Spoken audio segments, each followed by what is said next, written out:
ఈ సినిమా వాళ్లకు సుఖాలు ఎక్కువైపోయింది.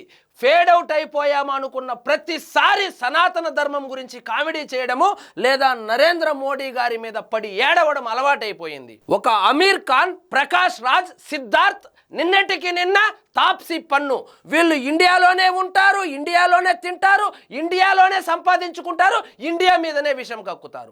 4 సార్లు ముఖ్యమంత్రి, 3 సార్లు ప్రధానమంత్రిగా దేశ ప్రజల ప్రేమను మద్దతును సంపాదించి ప్రపంచ దేశాలను గడగడలాడిస్తూ ప్రపంచ పటంలో దేశానికి గుర్తింపు తీసుకొచ్చిన నరేంద్ర మోడీని మీ లేఖి సినిమాల ప్రమోషన్ల కోసం వాడుకుంటారా?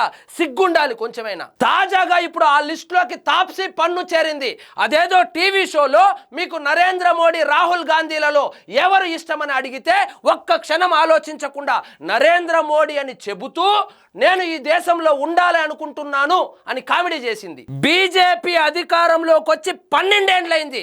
గుండె మీద చేయి వేసుకొని చెప్పండి, ఎంతమంది సినిమా వాళ్ళను దేశం నుంచి తరిమేశారు? ఏదైనా చెబితే నమ్మేలాగుండాలి, జనం గాండ్రించి ముఖం మీద ఉమ్మేలాగుండకూడదు.